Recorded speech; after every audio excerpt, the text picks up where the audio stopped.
Pois seguimos falando de infraestructuras porque o Parlamento Europeo acordaba esta semana darlle prioridade á liña de alta velocidade entre Lisboa e Madrid. Facíao nunha reunión na que se marcaban as directrices da rede transeuropea de transporte daqui ao 2030. As reaccións en Galicia non se fixeron esperar porque moitos temen que priorizar a ruta entre Portugal e máis Madrid vai en detrimento da liña que uniría Lisboa con Galicia. Imos falar deste asunto con Xoán Vázquez Mao, co secretario xeral do Eixo Atlántico. Bos días, señor Vázquez Mao. Bos días, Alberto. Pois nós imos ao noso. Isto como nos vai afectar a nós, señor Vázquez?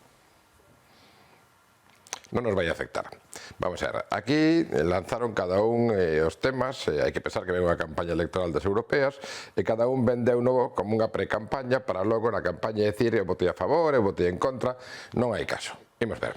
A Comisión Europea, como sabemos perfectamente, hai unhos anos define un plano das infraestructuras ferroviarias europeas que ten tres niveles. Vamos a chamarlle prioritario, moi importante e importante. O que fai ese plano, lóxicamente, implica un financiamento. Os trenes teñen que seguir unhas reglas, e esas reglas son as que se aproban ahora nos regulamentos que ten que aprobar o Parlamento Europeo. Por lo tanto, o Parlamento Europeo o que acaba de aprobar é o regulamento de algo que xa hai máis de un ano que está feito, que todos coñecemos e que todos sabemos. Non hai absolutamente nada novo. En que nos afecta? Pois tamén en nada, porque o que din o regulamento é que, por exemplo, no caso do Galicia-Portugal, ten que estar até o 2040. Non que teña que estar no 2040. E quen establece as prioridades son os gobernos. Se te fixas, o Lisboa-Madrid tiña que estar até o 2030, pero non va a estar. Porque xa licitouse antes do rescate de Portugal, despois paralizouse e o goberno portugués cambiou as súas prioridades. Por lo tanto, o Lisboa-Madrid non vai a estar até o 2030, pero o Lisboa, vamos a chamarlle Ferrol, espero que chegue a Ferrol, si estará até o 2040, porque nós situamos que estará alrededor do 2032, 2033, o último tramo, pero xa se poderá circular no 2030. A fronteira de Galicia con Portugal é unha das máis permeables de Europa, senón a que máis. A conexión de Madrid con Lisboa xa teñen outras formas de moverse, a mobilidade é diferente. Por que cree que dende Europa de repente nos lanzan esta mensaxe de prioridade entre as dúas capitais ibéricas? Es que non lanzan a mensaxe de prioridade dende Europa. É unha interpretación que transmiten un determinado grupo parlamentario e, insisto, eu o sitúo que ten que ver coas eleccións que habrá este ano ao Parlamento Europeo. Pero non se establece prioridade. As prioridades xa estaban establecidas no planeamento orixinal. As comunicacións entre as capitales están no primeiro nivel de prioridade. E o goberno portugués, e nos aí, sabes que tivemos moito que ver, porque levamos anos defendendo isto, sabes que falamos en Bruselas, e conseguimos que a conexión entre Galicia e Madrid, entre Galicia e Lisboa, entrar no segundo círculo, vamos a chamarlle. Bueno, a partir de aí, o goberno portugués é o que establece as prioridades. Por lo tanto, esta información que foi transmitida dunha forma sesgada. Non hai tal prioridade. É un problema de planeamento, pero logo é o goberno que decide. E, de feito, eu esta mesma semana falei co vicepresidente de Infraestructura de Portugal e confirmoume que está todo seguindo o timing previsto. A maior parte das enxeñerías xa se están facendo, se están adxudicando. A saída sur de Vigo ten 2 tramos. O tramo Vigo-Porriño xa está adxudicado, xa fixeron as catas e en principio está segundo previsto. O tramo Porriño-Fronteira falta decidir por onde irá a Nova Ponte, que sabemos que vai ir ao leste de Tui e de Valença, pero falta o punto exacto. Eu creo que están deixando eso tamén para a próxima Cibeira Ibérica, que sexa un pouco como gran anuncio, pero en principio todo sigue igual. E, de feito, o vicepresidente de Infraestructuras de Portugal xa falou co novo ministro, nós estamos pendentes dunha reunión con el tamén, e confirmoulle que as prioridades do país seguen sendo as mesmas, por unha razón obvia. A columna vertebral de Portugal é Lisboa, primeira cidade do país, Porto segunda, Braga terceira. Eso non vai cambiar. Mentras que a Madrid é Lisboa-Évora, que ten moi pouca población. Se ademais levan o tren até Galicia, a parte de unha cuestión xeoestratégica de toda a fachada marítima ibérica, ten tamén unha subvención adicional importante da Comisión Europea por transfrontericidade. É absolutamente obvio porque Portugal dalle prioridade á comunicación con Galicia. E, de feito, o que está previsto é que teñamos a conexión até Braga no 2030. De Braga a Porto seguiremos por a liña actual, mentre se fai a liña nova Braga-Aeroporto-Sacarneiro. Esa calculan que estará rematada no 2032-2033. Porto, Aeroporto Xa Carreiro estará no 2030 e Porto Lisboa, que tamén están xa cos traballos, en este caso coas enxeñerías, estará no 2030. Por lo tanto, no 2030 vamos a poder ir a unha, non sei se alta velocidade alta, en fin, entre Coruña e Lisboa, e o único tema é que esos 50 kilómetros entre Braga e Porto, 50-60, serán pola liña actual cunha pérdida de tempo apenas de 10 minutos.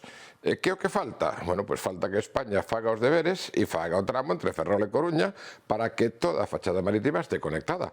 Pero en principio, por lo que ten que ver con Portugal, insisto, non hai ningún cambio. É unha cuestión de planeamento, é o goberno que decide e o goberno portugués xa decideu cal é a súa prioridade e, de feito, os traballos entre entre Porto e Fronteira están todos facéndose seguindo o timing previsto. Esta información ten moito que ver, insisto, coa campaña electoral. Señor Vázquez, prácticamente xa me respondeu a 3 das preguntas que lle tiña plantexadas, porque estaba moi interesado en que me contase, evidentemente, que é o que quere saber a xente na casa, pois cando vai poder ir, efectivamente, pois de Ferrol ata Lisboa nunha alta velocidade, así entre aspas. De todas formas, esta semana o comisionado do Corredor Atlántico reuniuse cos presidentes de Portos da Coruña máis de Ferrol, pero nesa xuntanza non había representantes da Administración galega. Ve de todas formas avances nesta infraestructura, non? Na de Ferrol-Coruña, te refires? Sí, Ferrol-Coruña. Sí, de momento non, e é algo tan simple como ter ou non ter vontade política. A zona sur de Galicia é a que está mellor, todo o que chamamos o eixo atlántico ferroviario Coruña-Vigo, aínda que ahora xa non sabemos se alta velocidade ou non, porque hasta ahora decían que sí, ahora en Madrid dicen que o tren tarda máis porque non é, bueno, espero que o aclaren, pero a zona norte é a que está peor. A conexión Ferrol-Coruña e a interconexión desa liña con Lugo e de Lugo con Monforte. Esa é a parte que está peor.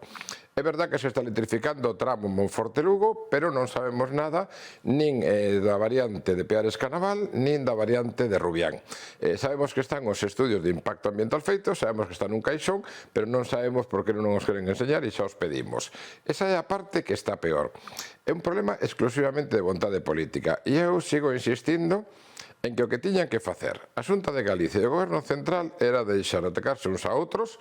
Estaría ben que ese señor que é comisionado fixera algo para gañarse o salario e deixara de vir aquí sempre a insultar a todo o mundo e atacar a todo o mundo, que é o único que fai.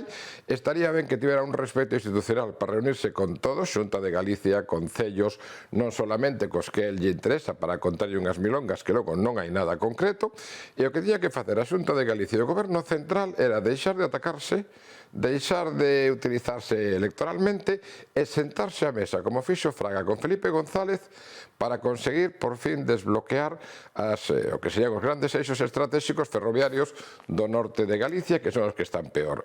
Mentre non fagan eso, aquí non hai bons ni malos. Aquí son culpables todos porque priorizan os seus enfrentamentos electorales sobre os intereses dos cidadáns. E creo que deberían de aprender de dirixentes históricos como foron Fraga e Felipe González, que foron quen de poñerse de acordo e as autovías chegaron a Galicia. É tan simple como eso. Señor Vázquez, vanse reunir, teme que responder rapidamente que non temos moito tempo, vanse reunir dende o eixo Atlántico en breve co primeiro ministro, con flamante primeiro ministro que leva case 2 meses gobernando? Sí, esperamos que sí, o que pasa é que a forma en que chegou, obviamente, pues ten outras prioridades, e si ti que sigues ben o tema de Portugal, si viches as últimas declaracións do presidente da República, pues tampouco axudan moito precisamente a estabilizar o país, non? En principio temos pedido con o ministro de Obras Públicas, en primeiro lugar, queremos falar con el primeiro, para despois, unha vez que coñezamos cal é a posición do ministro, xa falar directamente con Montenegro, que, además de ser unha persona do norte, pues é unha persona moi próxima e que os nosos alcaldes do eixo ten unha relación moi estreita. Perfecto. Dicía yo, señor Vázquez, porque canto se reúnan, pois espero que veña aquí a plató para poder falar desa xuntanza que tivo con ele, a ver que lle conta, e así que este aquí en plató, que últimamente só vemos por conexión, Ti xa sabes, Alberto, que isto, che digo aquela canción, se a TVG me dice ben, o deixo todo. Perfecto, pois veña. Secretario Xeral do Eixo Atlántico, Xoán Vázquez Mao, moitas grazas por atender a chamada dos días. Como sempre, bons días.